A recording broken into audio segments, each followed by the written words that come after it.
Hello guys. Mm.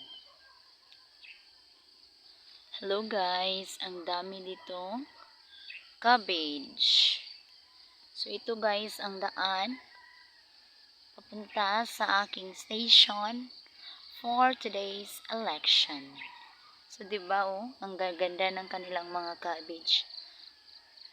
Hanggang dun pa yan sa dulo guys, dun sa baba ayan. Ang dami talaga. Pero guess, magkano ang price sa cabbage ngayon?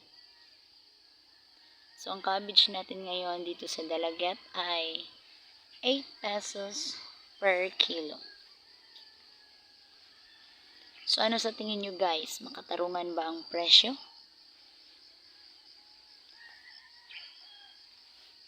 Sa sobrang mahal ng bilihin ngayon guys.